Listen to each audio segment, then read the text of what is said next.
Hello guys, it's me SDK from എമ solution. ഇനി എന്തിനോ വേറെ സൊല്യൂഷൻ. Welcome back. അല്ലേ മക്കളെ, ഒരുപാട് ആൾക്കാർ വെൽക്കം ബാക്ക് എന്ന് പറയണ്ട, നിങ്ങൾ ഫുൾ ടൈം ഇവിടെ തന്നെയാണല്ലോ. എന്തായാലും നമ്മൾ എന്ത് ചെയ്യുക, കുറച്ച് കാര്യങ്ങൾ ഡിസ്കസ് ചെയ്യാൻ പോവുകയാണ്. ഒരു കാര്യം സാർ അടിവരെ ഇട്ട് പറയുകയാണ്. എന്താണെന്ന് അറിയോ, ഈ വീഡിയോ കാണാത്ത കുട്ടിയൊക്കെ A+ നഷ്ടപ്പെട്ടു ഉറപ്പാ. കാരണം എന്താ സംഭവം ചോദിച്ചു കഴിഞ്ഞാൽ, അത്രയും പ്രധാനപ്പെട്ട 36+ മാർക്കുകൾ ഉറപ്പിക്കുന്ന പ്രധാനപ്പെട്ട essay ക്വസ്റ്റ്യൻസും മറ്റുള്ള പ്രധാനപ്പെട്ട കാര്യങ്ങളൊക്കെ ഉൾക്കൊള്ളിച്ചിട്ടുള്ള ഒരു പ്രിഡിക്ഷൻ വീഡിയോ ആണ് സാർ ഇപ്പോൾ ചെയ്യാൻ പോകുന്നത്.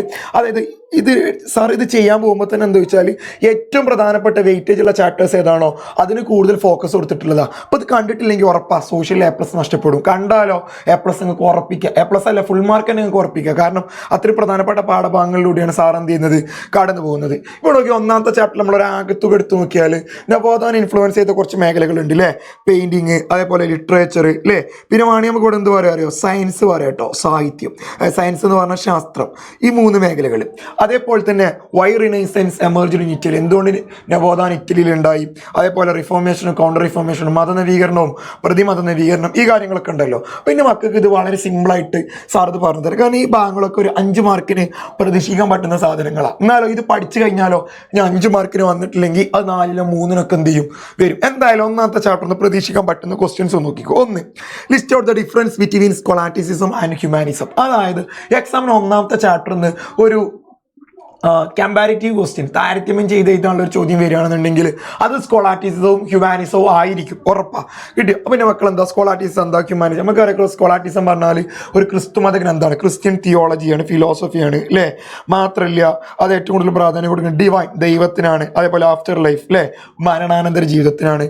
ഹ്യൂമാനിസം എന്ന് പറഞ്ഞാൽ സ്കോളാറ്റിസത്തിന് ഒരു ഡിപ്പാർച്ചർ, ഒരു വെല്ലുവിളിയായിട്ട് വന്നൊരു സംഭവമാണ് ഹ്യൂമാനിസം. മാനവികത അല്ലേ, മനുഷ്യനാണ് കൂടുതൽ പ്രാധാന്യം കൊടുത്ത്, പരലോക ജീവിതത്തിനല്ല ഇഹലോക ജീവിതത്തിന്, വേൾഡ് ലൈഫ് അല്ലേ, ഇവിടെയുള്ള ജീവിതത്തിനാണ് പ്രാധാന്യം കൊടുത്ത് നമുക്ക് എന്ത് ചെയ്യുക, അവിടെ മനസ്സിലാക്കുക. ഇനി എൻ്റെ കുട്ടികൾ പറയാനുള്ള ഒരു സാധനം കേട്ടോ, എന്താ അറിയോ, what are the characteristic features of the change that took place in Europe from the 14th century onwards അല്ലേ. 14ാം നൂറ്റാണ്ട് മുതൽ യൂറോപ്പിൽ സംഭവിച്ച മാറ്റങ്ങളുടെ സ്വഭാവ സവിശേഷതകൾ എന്തൊക്കെ. അതായത് നമുക്കറിയാം 14ാം നൂറ്റാണ്ടോട് കൂടിയിട്ടാണ് ഇറ്റലിയിലൊക്കെ ഫ്യൂഡലിസം അവസാനിച്ച് നവോത്ഥാനമൊക്കെ ഉണ്ടാകുന്നത്. അപ്പോൾ നവോത്ഥാനം എന്തൊക്കെ മാറ്റങ്ങളാണ് യൂറോപ്പിൽ ഉണ്ടാക്കിയത്, റിനൈസൻസ് ഉണ്ടാക്കിയത് അല്ലേ. ജസ്റ്റ് ഈ പോയിന്റ് ഒന്ന് മനസ്സിലാക്കുക. ഇതിൽ 4 പോയിന്റുകൾ എൻ്റെ കുട്ടികൾ എന്ത് ചെയ്യണം, ഒന്ന് ഓർത്ത് വെക്കണം. ചിലപ്പോൾ എന്ത് അറിയോ, ഒരു 3 മാർക്കിന് അല്ലെങ്കിൽ ഒരു 2 മാർക്കിന് എന്ത് ചെയ്യും, ചോദിക്കും. അപ്പം നിങ്ങൾ എന്ത് ചെയ്യണം, കറക്റ്റ് പറഞ്ഞു കൊടുക്കുക. എന്താ, ഒന്ന് ഹ്യൂമാനിസ്റ്റിക് പെർസ്പെക്റ്റീവ് ഉണ്ടായി അല്ലേ, മാനവിക വീക്ഷണം, മനുഷ്യന് പ്രാധാന്യം കൊടുക്കുന്ന ആശയം. സ്പ്രെഡ് സെക്യുലർ വാല്യൂസ് അല്ലേ, മതേതര മൂല്യങ്ങൾക്ക് പ്രാധാന്യം കൊടുത്തു. ഗ്രോത്ത് ഓഫ് അർബൻ ലൈഫ് അല്ലേ, നഗര ജീവിതത്തിൻ്റെ വളർച്ച വന്നു ഇല്ല. എങ്ങനെ എന്തെങ്കിലും ഒരു 4 എന്ത് ചെയ്യണം, എൻ്റെ കുട്ടികളെ കറക്റ്റ് മനസ്സിലാക്കി വെച്ച് പോകണം. കിട്ടിയോ. പിന്നെ ഞാൻ പറഞ്ഞ ഒരു 5 മാർക്കിന് സാധ്യതയുള്ള ഏറ്റവും പ്രധാനപ്പെട്ട ഒരു ക്വസ്റ്റ്യൻ ആണ് why renaissance emerged in Italy, എന്തുകൊണ്ട് നവോത്ഥാനം ഇറ്റലിയിൽ ഉണ്ടായി. നമുക്കറിയാം ഇറ്റാലിയൻ സിറ്റീസിന്റെ പ്രത്യേകത അല്ലേ, they are very wealthy and independent അല്ലേ. ഇറ്റലിയിലെ എല്ലാ നഗരങ്ങളും കൂടുതൽ സമ്പന്നമാണ് ആൻഡ് ഇൻഡിപെൻഡൻറ്റ് എന്ന് പറഞ്ഞാൽ എന്താ മക്കളെ, സ്വതന്ത്രമാണ്. പിന്നെ അതേപോലെ വ്യാപാരികളെ പ്രത്യേകത നമുക്കറിയാം അല്ലേ, they had A knowledge about banking, അതേപോലെ തന്നെ ഇൻഷുറൻസ് അല്ലേ, ബാങ്കിങ്ങുമായിട്ടും ഇൻഷുറൻസുമായിട്ടൊക്കെ വ്യാപാരികൾക്ക് നല്ല അറിവുണ്ട്. പിന്നെ കൊമേഴ്ഷ്യലൈസേഷൻ, വാണിജ്യവൽക്കരണം ഉണ്ടായപ്പോൾ ഇറ്റലിയിൽ ഒരുപാട് ഇറ്റലിയിൽ ഒരുപാട് എന്തുണ്ടായി, സമ്പന്ന കുടുംബങ്ങൾ ഉണ്ടായല്ലോ. അപ്പോൾ ആ കാര്യം എന്ത് ചെയ്യണം, എൻ്റെ മക്കൾ മനസ്സിലാക്കുക. മെഡിച്ചി, വിസ്കൊന്തി, ഫർണിസി, ഒർസിനി, എടാ ആ ഭാഗം ഉണ്ടല്ലോ, അത് മേലത്തെ ഫോളോയിങ് ആയിട്ട് ചിലപ്പോൾ ചോദിക്കൂട്ടോ, അല്ലെങ്കിൽ 1 മാർക്കിനൊക്കെ ക്വസ്റ്റ്യൻ വരും. അത് സമ്പന്ന കുടുംബങ്ങൾ പോലും ഉണ്ടായിട്ടുള്ള ഇതൊക്കെ അത് സാർ essay ക്വസ്റ്റിൽ കറക്റ്റ് പറഞ്ഞു തരും. പിന്നെ അതേപോലെ പ്ലാഗ് അല്ലേ, പ്ലാഗ് ഉണ്ടായപ്പോഴോ ഒരുപാട് ബ്ലാക്ക് ഡെത്ത്, കറുത്തമാരുടെയൊക്കെ, അതൊക്കെ 2 മാർക്കിന് ഇതിൽ നിന്ന് എടുത്ത് ചോദിക്കാൻ പറ്റുന്ന ക്വസ്റ്റ്യനാണ്. അപ്പോൾ അതൊക്കെ എന്ത് ചെയ്യുക, കറക്റ്റായിട്ട് മക്കൾ എന്ത് ചെയ്യണം, പഠിക്കണം. ഇതൊക്കെ ഉണ്ടായതോട് കൂടിയിട്ടാണ് ഫ്യൂഡലിസം തകരുകയും അവിടെ നവോത്ഥാനം ഉണ്ടാവുകയും ചെയ്തത് എന്നുള്ളൊരു കാര്യം അല്ലേ. ഇനി അതേപോലെ തന്നെ വേറൊരു ക്വസ്റ്റ്യൻ ആട്ടോ, എന്താ അറിയോ, who were the scholars who changed Ptolemy's theory of the universe, what their discoveries അല്ലേ. അതായത് ഇപ്പം നോക്കി, ഞാനിവിടെ പറഞ്ഞു ഇതിൽ ഏറ്റവും പ്രധാനപ്പെട്ട ഒരു ഭാഗം സാർ ഇവിടെ പറഞ്ഞു തന്നിട്ടുണ്ടായിരുന്നു. നോക്കണേ, തുടങ്ങിയപ്പോൾ തന്നെ പറഞ്ഞു അധികമാണെങ്കിൽ നമുക്ക് എന്തിനു യൂസ് ചെയ്യാൻ പറ്റും, ശാസ്ത്രം അല്ലേ.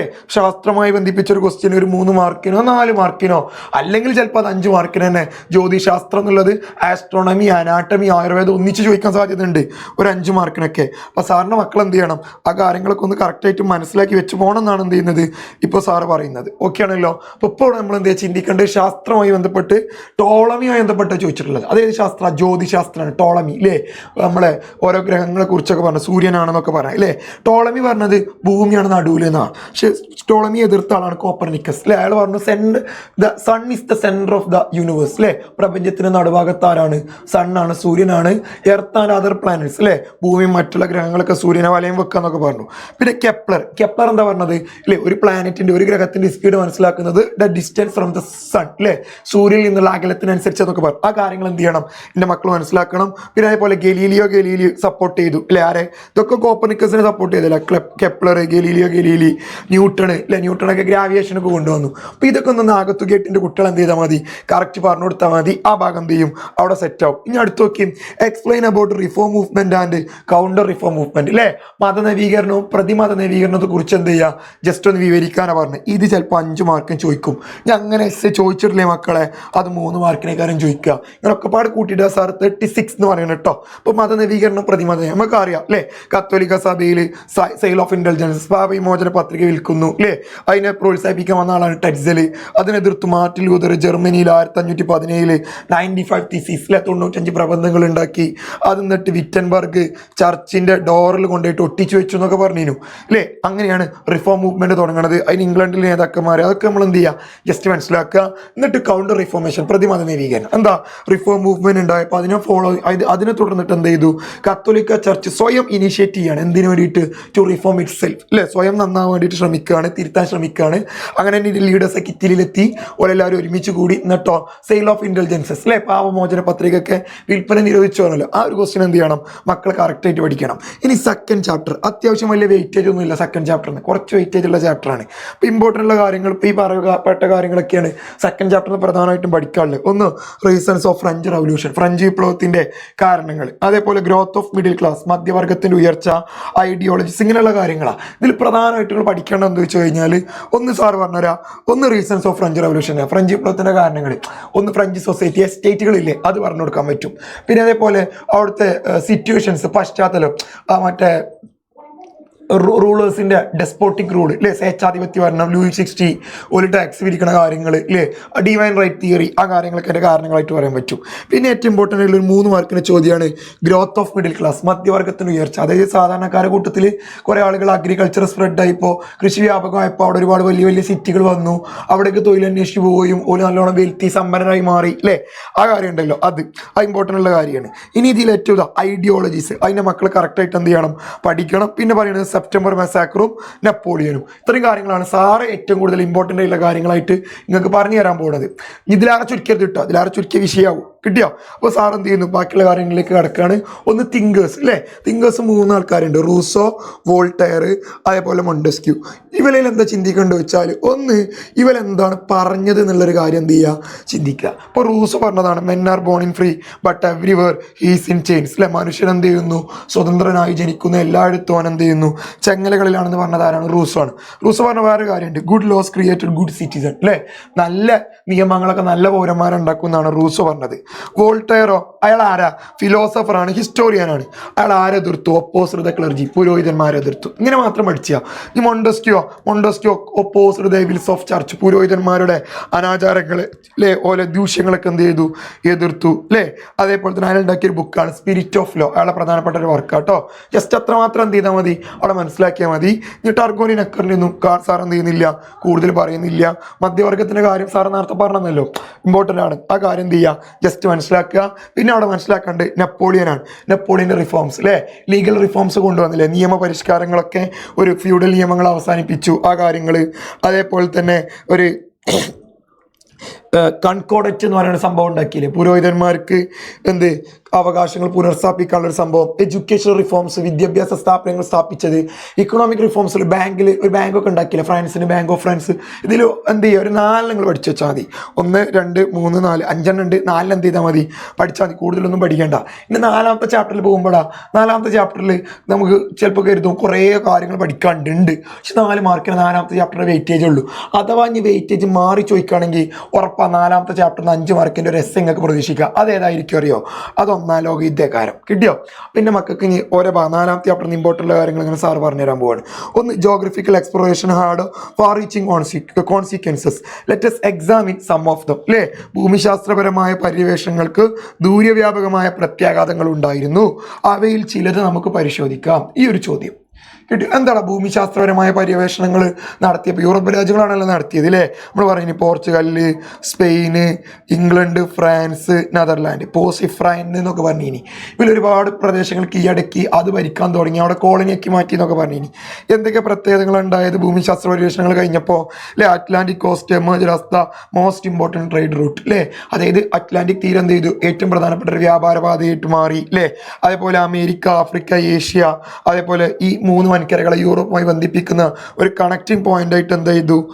അറ്റ്ലാന്റിക് സമുദ്രം മാറി. അതേപോലെ effort were made by Europeans to monopolise the trade of pepper. അല്ലേ? കുരുമുളകിന് വേണ്ടിയിട്ട് യൂറോപ്യന്മാർ എന്ത് ചെയ്തു? ഒരുപാട് ശ്രമങ്ങൾ ആരംഭിക്കാൻ തുടങ്ങി. അല്ലേ? അതേപോലെ യൂറോപ്പിലേക്ക് ഗോൾഡും സിൽവറും, സ്വർണ്ണം വെള്ളിയും വ്യാപകമായിട്ട് ഒഴുകാൻ തുടങ്ങി. Triangle trade root. അല്ലേ? യൂറോപ്പും അമേരിക്ക, ആഫ്രിക്കയും തമ്മിൽ. അല്ലേ? അപ്പോൾ അതെന്ത് ചെയ്യുക? നിങ്ങൾ മനസ്സിലാക്കുക. ത്രികോണ വ്യാപാരം, ആ കാര്യങ്ങളൊക്കെ. ഇനി what are the factors that help to the launching of geographical expedition. അല്ലേ? ഇതൊരു പ്രധാനപ്പെട്ട ചോദ്യമാണ് കേട്ടോ. ഒരു 3 മാർക്കിന് ചോദ്യം. ഒരു 4 പോയിന്റ് എഴുതിയാൽ മതി. 3 മാർക്കിന് ക്വസ്റ്റ്യൻ വരുമ്പോൾ കറക്റ്റ് പോയിന്റ് അറിയുന്നുണ്ടെങ്കിൽ 4 എഴുതിയാൽ മതി. തോന്നെ നിങ്ങൾ എന്ത് ചെയ്യണ്ട, ആരും എഴുതണ്ട. എന്താ?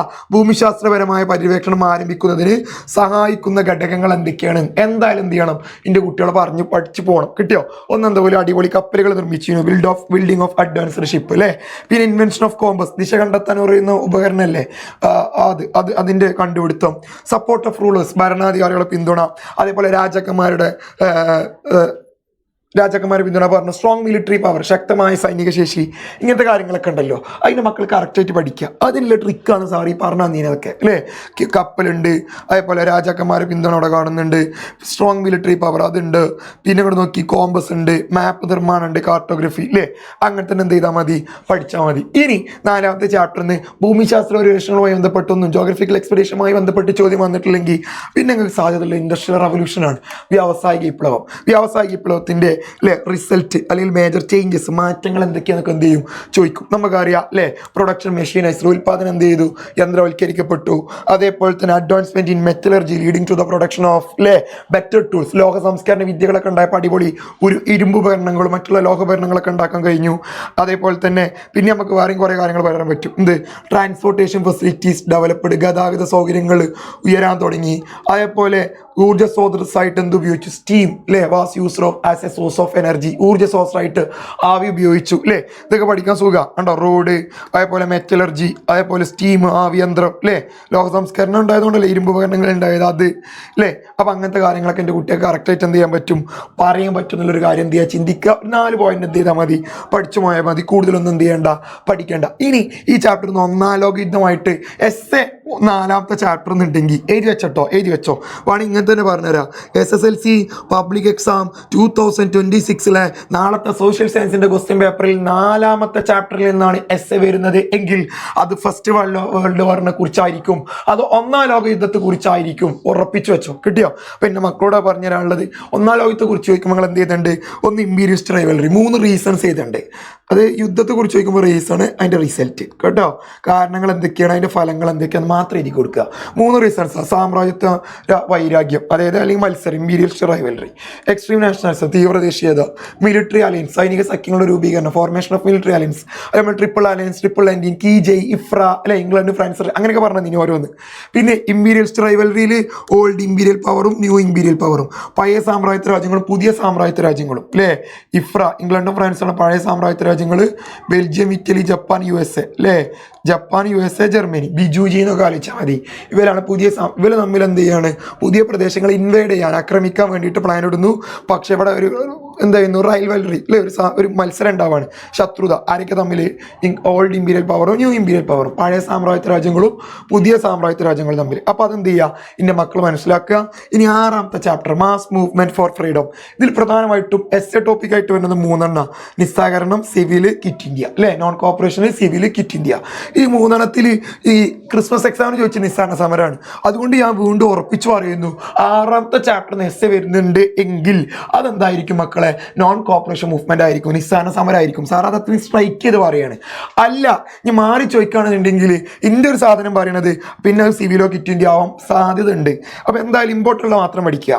പിന്നെ നോക്കി ഓൾട്ടർനേറ്റീവ് പാത്ത് ഉണ്ടല്ലോ, ഗാന്ധിയുടെ ആവശ്യങ്ങളിൽ നിന്ന് വ്യതിചലിച്ചു പോയ കുറേ കാര്യങ്ങളുണ്ടല്ലോ. ചിലപ്പോൾ കണ്ടല്ലോ എക്സാം ടഫായിട്ട് ചോദിച്ചു കഴിഞ്ഞാൽ ചിലപ്പോൾ മക്കളെ അത് ഓൾട്ടർനേറ്റീവ് പാസിൽ HSRനെ കുറിച്ചോ അല്ലെങ്കിൽ ബോസിനെ കുറിച്ചൊക്കെ കാര്യം ചോദിക്കുക. അപ്പോൾ എൻ്റെ മക്കൾ എന്ത് ചെയ്യണം, കറക്റ്റായിട്ട് അത് പഠിച്ചിട്ട് പോകണം. കിട്ടിയോ? അപ്പോൾ സാർ എന്ത് ചെയ്യുക, പ്രധാനപ്പെട്ട കാര്യങ്ങൾ പറഞ്ഞുതരാം. Explain how the non cooperation movement different from early struggles in which Mahatma Gandhi intervened in India. അല്ലെ, മഹാത്മാഗാന്ധി ഇന്ത്യയിൽ ഇടപെട്ട ആദ്യകാല സമരങ്ങളിൽ നിന്നും എന്തുകൊണ്ട് നിസ്സാര സമരം വ്യത്യസ്തമായിരിക്കുന്നു? ചോദ്യത്രേ ഉള്ളൂ. നിസ്സാര സമരം വിവരിക്കുക. അപ്പോൾ നിങ്ങൾ എഴുതി കൊടുക്കുക അല്ലേ. നിസ്സാര സമരം എന്ന് പറഞ്ഞാൽ നോട്ട് കോപ്പറേറ്റഡ് വിത്ത് ബ്രിട്ടനുമായിട്ട് സഹകരിക്കാത്തൊരു സമരമാണ് അല്ലേ. അതിൻ്റെ അർത്ഥം ഗാന്ധിജി മുന്നോട്ട് വെച്ചുള്ള പ്രധാനപ്പെട്ട ഒരു ആശയമാണ് നോൺ വയലൻസ്, അഹിംസയാണ് നിസ്സാര സമരത്തിന്റെ പ്രധാനപ്പെട്ട അജണ്ട അല്ലേ. ഒരിക്കലും ഒരാളെ ആക്രമിക്കരുത് അല്ലേ. സമരം തുടങ്ങിയ വർഷം അത് ചിന്തിക്കുക. പിന്നെ ഗാന്ധി ഇന്ത്യയിൽ നടത്തിയ ആദ്യത്തെ ദേശീയ സമരമാണ്. പിന്നെ നിസ്സാര സമരത്തിൽ ഗാന്ധി മുന്നോട്ട് വെച്ച കുറേ കാര്യങ്ങളുണ്ടല്ലോ ഇല്ലേ. വിദ്യാർത്ഥികൾ എന്താ ബഹിഷ്കരിക്കേണ്ടത്? വിദ്യാലയങ്ങൾ ബഹിഷ്കരിച്ചാൽ മതി അല്ലേ. അവിടെ നോക്കി, വിദ്യാലയങ്ങൾ ബഹിഷ്കരിക്കുക അല്ലേ. ഇനി വക്കീലന്മാരോ? അപ്പോൾ സ്റ്റുഡൻസ് ബോയ്ക്കോട്ട്, ഇവിടെ ബഹിഷ്കരിക്കുക എന്നുള്ളടത്ത് ഇവിടെ സാർ എഴുതി കൊടുത്തു ബോയ്ക്കോട്ട്. സ്റ്റുഡൻസ് ബോയ്ക്കോട്ട് സ്കൂൾ അല്ല, കഴിഞ്ഞു. ഇനി ലോയേഴ്സ്, വക്കീലന്മാർ, ലോയേഴ്സ് ബോയ്ക്കോട്ട്. ലോയേഴ്സ് എന്താ ബോയ്ക്കോട്ട് ചെയ്യുക? കോർട്ട്. വക്കീലന്മാർ കോടതികൾ ബഹിഷ്കരിക്കുക അല്ലേ. ഇങ്ങനെ ഓരോന്നൊക്കെ അതേപോലെ ഇട്ടാൽ മതി. ഇനി ഗാന്ധി ഇതിൽ പറഞ്ഞ കാര്യങ്ങളോ ഇവിടെയൊക്കെ വേണമെങ്കിൽ ഇനി പറഞ്ഞുതരാം അല്ലേ. ജനങ്ങൾ എന്ത് ചെയ്യണം? തെരഞ്ഞെടുപ്പ് ബഹിഷ്കരിക്കുക. അപ്പോൾ ഇവിടെയൊക്കെയും തെരഞ്ഞെടുപ്പ് ബഹിഷ്കരിക്കുക. അതേപോലെ വിദേശ ഉൽപ്പന്നങ്ങൾ ബഹിഷ്കരിക്കുക. Election boycott election. അതേപോലെ ബോയ്ക്കോട്ട് ഫോറിൻ ഗുഡ്സ്. അങ്ങനെ ആക്കിയാൽ മതി. ബോയ്ക്കോട്ടിങ് എന്നാക്കണം കേട്ടോ. ഇനി ഗാന്ധി പറഞ്ഞ കാര്യങ്ങൾ ജനങ്ങൾ അംഗീകരിച്ചോ? അങ്ങനെയാണെങ്കിൽ എന്ത് ചെയ്യുക? ഇംഗ്ലീഷ് മീഡിയം V1 ഉള്ളത് V2 ഓർ V3 ഫോമിലേക്ക് ഇട്ട് കൊടുക്കുക. അപ്പോൾ എങ്ങനെയാ പോവുക? സ്റ്റുഡൻസ് ബോയ്ക്കോട്ടിങ് ബ്രിട്ടീഷ് സ്കൂൾ എന്നുള്ളത് സ്റ്റുഡൻസ് ബോയ്ക്കോട്ടഡ് നാക്കുക അല്ലേ. റിസൈനിങ് ഗവൺമെന്റ് ജോബ് എന്നുള്ളത് റിസൈൻഡ് നാക്കുക. എല്ലാ കുക എന്നുള്ളതൊക്കെ മലയാളം മീഡിയം കീ നാക്കുക. അതേപോലെ ചൂച്ചു എന്നുള്ളതൊക്കെ ചീച്ചി നാക്കുക. ബഹിഷ്കരിക്കുക എന്നുള്ളത് ബഹിഷ്കരിച്ചു നാക്കുക. കുക എന്നുള്ളതൊക്കെ ചൂച്ചു നാക്കുക കേട്ടോ. മനസ്സിലായല്ലോ. അതേപോലെ നൽകുക എന്നുള്ളത് നൽകി നാക്കുക. കിട്ടിയോ? അപ്പം അങ്ങനത്തെ കാര്യങ്ങളൊക്കെ എന്താ ചെയ്യുക എന്നുള്ളത് ചെയ്തു. കിട്ടിയോ? കർഷകർ നികുതി നൽകാതിരിക്കുക, കർഷകർ നികുതി നൽകി, അങ്ങനെ എഴുതി കൊടുത്താൽ മതി. കിട്ടിയോ? പിന്നെ ഇതിലിപ്പോൾ സാർ പറഞ്ഞത് HSR അല്ലേ. HSR എന്ന് പറഞ്ഞാൽ നമുക്ക് അറിയാമല്ലോ ആരൊക്കെയാണ്? ഭഗത് സിംഗ്, അതേപോലെ മറ്റുള്ള രാജ്ഗുരു, സുഖ്ദേവ്, ചന്ദ്രശേഖർ ആസാദ് ഓരെല്ലാവരും പാടെ കൂടി 1928 ഉണ്ടാക്കിയതാണ് അല്ലേ. ഒരു 2 ക്രൈമാണ് ചെയ്തത് അല്ലേ. ഒന്ന് മറ്റേ സാൻഡേഴ്സൺ എന്ന് പറയുന്ന ഉദ്യോഗസ്ഥനെ കൊന്നു അല്ലേ. അതേപോലെ തന്നെ സെൻട്രൽ ലെജിസ്ലേറ്റീവ് അസംബ്ലിയിലേക്ക് ബോംബ് എറിഞ്ഞു. ആ കാര്യങ്ങൾ എന്ത് ചെയ്യുക? പറയാം. എന്നിട്ട് ഓലെ തൂക്കിലേക്ക് വർഷം കൂടി മാറിക്കണം. 31 മാസം ഏതാ? നാളെ മാർച്ച് 23. നാളത്തേക്ക് എക്സാമിൽ ക്വസ്റ്റ്യൻ ഉണ്ടാവാൻ സാധ്യത ഉണ്ട്. കാരണം മാർച്ച് 23 അല്ലേ. അപ്പം എൻ്റെ കുട്ടികൾ എന്ത് ചെയ്യണം? കറക്റ്റായിട്ട് പഠിക്കണം. പിന്നെ 8ാമത്തെ ചാപ്റ്റർ എന്നുള്ളൊരു ക്വസ്റ്റ്യൻ എന്താ വെച്ചാൽ 8ാമത്തെ ചാപ്റ്ററിന് പ്രധാനമായിട്ടും ഒരുപാട് ജനകീയ പ്രസ്ഥാനങ്ങളും മുന്നേറ്റങ്ങളൊക്കെ ഉണ്ട്.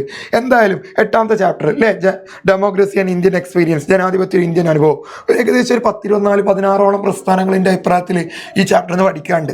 ഇതിൽ ഏറ്റവും പ്രധാനമായിട്ടും പഠിക്കേണ്ടത് ഒന്ന് ദളിത് പ്രസ്ഥാനം, പിന്നാക്കി വിഭാഗ പ്രസ്ഥാനം. കിട്ടി. ദളിത് മൂവ്മെന്റും അതർ ബാക്ക്വേർഡ് ക്ലാസ് മൂവ്മെന്റും. അതിൽ നിങ്ങൾ പഠിക്കാനുള്ള മണ്ഡൽ കമ്മീഷനാണ്. പിന്നെ കാക്ക കാലേക്കർ കമ്മീഷൻ ഉണ്ട്. അതൊരു മാർക്കിനെ ചോദിക്കുള്ളൂ. കാക്ക കാലേക്കർ കമ്മീഷൻ ഒറ്റ മാർക്കിനെ ചോദിക്കുള്ളൂ. എന്ത്? ഫസ്റ്റ് OBC കമ്മീഷൻ, ആദ്യത്തെ പിന്നാക്കി വിഭാഗ കമ്മീഷൻ കാക്ക കാലേക്കർ. മണ്ഡൽ കമ്മീഷൻ ഒരു 3 മാർക്കിന്റെ കുട്ടികൾ എന്ത് ചെയ്യണം? പഠിച്ചിട്ട് പോകണം. സ്ത്രീ മുന്നേറ്റത്തിൽ ചാരായ വിരുദ്ധം ഉണ്ട്, നിർഭയ ഉണ്ട്. പക്ഷെ ഞാൻ ഇമ്പോർട്ടൻ്റ് ആയിട്ട് പറയുന്നു, നിർഭയ പ്രസ്ഥാനകാരം എക്സാമിന് ചോദിക്കാം. നിർഭയ പ്രസ്ഥാനം. പിന്നെ വിഘടനവാദ പ്രസ്ഥാനങ്ങൾ, ഖാലിസ്ഥാൻ മൂവ്മെന്റ് ഉണ്ടല്ലോ, സിഖ് തീവ്രവാദികൾ, ഓൽക്കായിട്ട് സ്വന്തമായിട്ട് രാജ്യം വേണം പറഞ്ഞാൽ അത്. പരിസ്ഥിതി പ്രസ്ഥാനങ്ങൾ നിങ്ങൾക്ക് അറിയാമല്ലോ, ആ 3 എണ്ണം. അത് നിങ്ങൾ എന്ത് ചെയ്യണം?